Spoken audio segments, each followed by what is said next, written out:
The restoration follows the removal of Syria from US Treasury's OFAC sanctions list last year. Alright, viewers, let's start with top focus now on US tariffs on Greenland and European leaders. European leaders are in fact voicing strong opposition to Trump's threat of tariffs on European allies over Greenland.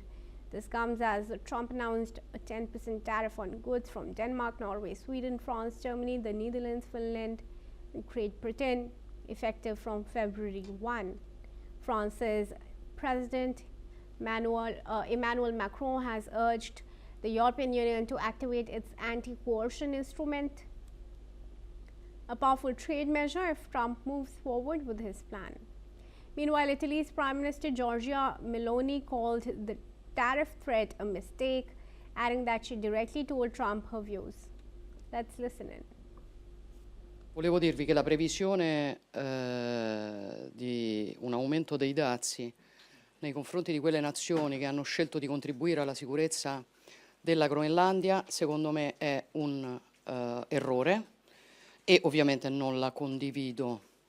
Condivido l'attenzione che la presidenza americana attribuisce, come vi ho detto molte volte, alla Groenlandia e in generale all'Artico, che è una zona strategica a cui sto lavorando. Ho sentito sia Donald Trump qualche ora fa, al quale ho detto quello che penso, e ho sentito il segretario generale della NATO che mi conferma un lavoro che la NATO sta iniziando a fare da questo punto di vista. Chiaramente nel corso della giornata sentirò anche i leader europei, è convocata credo una riunione a livello per ora di Coreper dell'Unione Europea, ma io credo che in questa fase sia molto importante parlarsi e che sia molto importante evitare una escalation, perché si può lavorare insieme per raggiungere un obiettivo che è utile e necessario per tutti.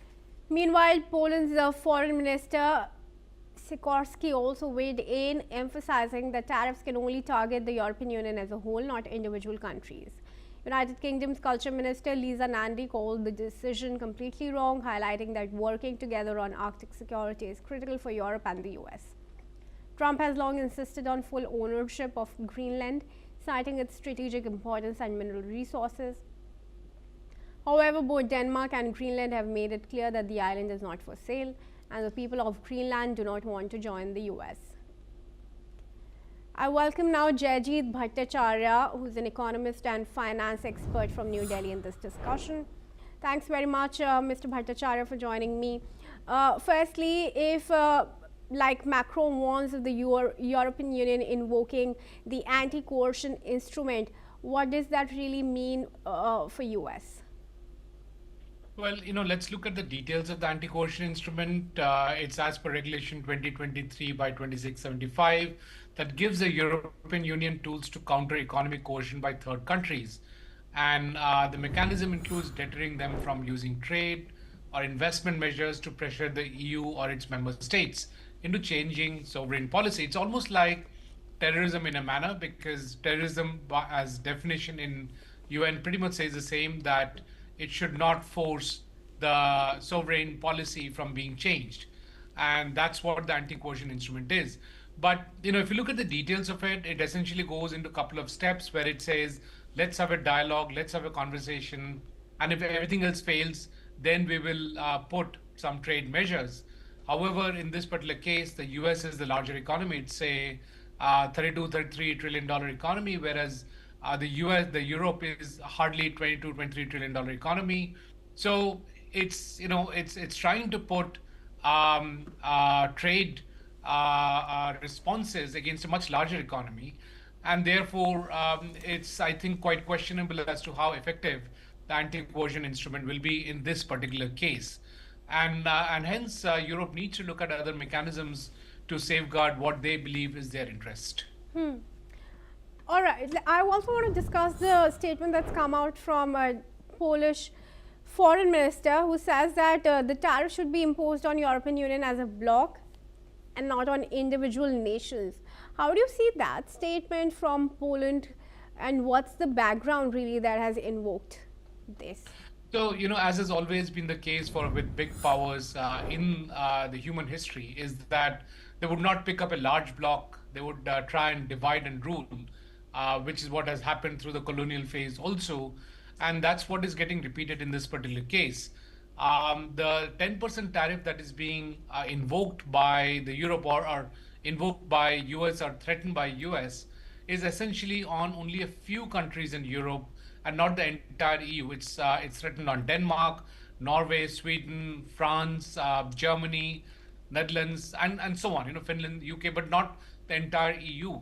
And therefore, the point is that we will not allow a larger power to divide and rule EU, and therefore, what the Polish Prime Minister, Mr. Sikorski, is basically saying is that any duty on any particular country will be on the entire EU, and therefore let the EU stand united in this particular case. One can't pick and choose specific countries and apply tariffs on only specific countries, because also, as per the rules of origin, you cannot determine where the goods have come from. It's come from Europe. You can't divide it further by saying it's coming from France or Germany. And hence, even on a procedural level, it's quite challenging to put tariffs on individual countries and not entire EU. And that's basically what the Polish Prime Minister is saying. But Poland is not even one of the countries that Trump has threatened tariffs on. So is he inviting tariffs onto himself and other European Union countries just so the European Union countries all come together against Trump?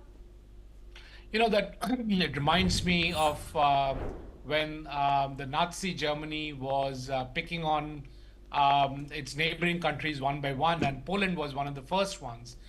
The point that really the Prime Minister of Poland is saying is that if Europe doesn't stand united, doesn't matter if Poland is excluded in terms of tariffs, it's just a matter of time that Poland will also fall. Just like in World War II, Poland fell first, and then the rest of Europe started falling to the Nazi Germany. And basically that's what he's saying. Also, as I mentioned, procedurally, it is very difficult to say what good has come from Germany and what goods have come from Poland. And the European economy is really very, very interlocked. So even if, as per the statement, there is no direct tariff on Poland, they will get impacted because goods supplied to them is going to Germany, which is then going to France and then getting assembled and then getting exported to US. So if that good gets impacted by tariff, then the Polish economy also gets impacted. Okay, sure. Thanks for that explanation to our viewers. But do stay on as we move. Viewers, let's also tell you that US House Speaker Mike Johnson has said that he does not foresee military intervention in Greenland, emphasizing that diplomacy is the preferred approach. Speaking to an English media, he added that Greenland's strategic location makes it important not only to the US but to all freedom-loving people elsewhere, citing its historical significance dating back to President Truman. The comments come after former President after Trump threatened tariffs on imports from 8 European countries sending troops to Greenland. Trump has previously said Greenland is critical to US security and has not ruled out taking control by force.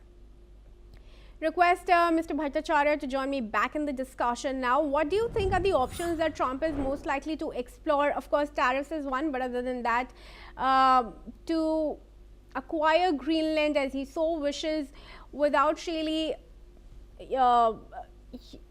alienating these countries and tampering with the transatlantic alliance and fostering a trade war?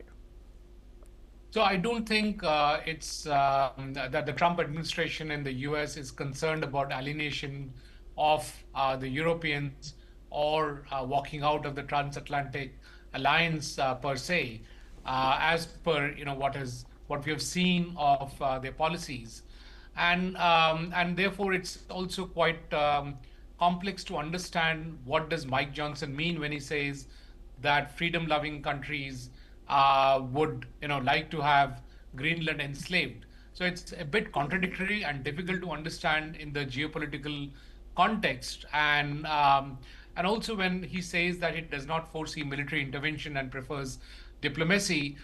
We haven't seen that in the past, and what we have seen is that it's very difficult to actually rely on the statements coming from the US administration in the last year or so, because they seem to be contradictory, and they're also contradictory to what actually the subsequent steps taken by the administration. We have seen that in terms of their conflict with Iran, where they said they're not going to bomb Iran and then promptly came back a few weeks later and bombed Iran. We have seen what happened with Venezuela. If they want something, they will go get it, in spite of whatever the global rule of law is, whatever the international regulations are. And therefore, to your question that what will the US administration do as a next step, well, we have seen that whatever the administration wants, they've got it in the past. And as an individual, the President of the United States has also got what he wanted in his lifetime. And therefore, one way or the other, they will seem to be reaching out for Greenland. Now, what is the effect of that and what will be the fallout is a different story altogether. Will they make an all-out effort to get Greenland? The answer is absolutely yes.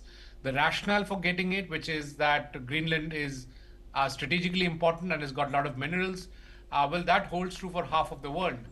India is strategically important, has got minerals. Tibet is strategically important and has got minerals, and so on and so forth. So will the US go ahead and take control of the rest of the world is really the next question after Greenland. All right, sure. Mr. Bhattacharya, thanks very much then for joining me in this discussion. It was a pleasure to have you. Viewers, moving ahead now. A draft charter sent to about 60 countries by the US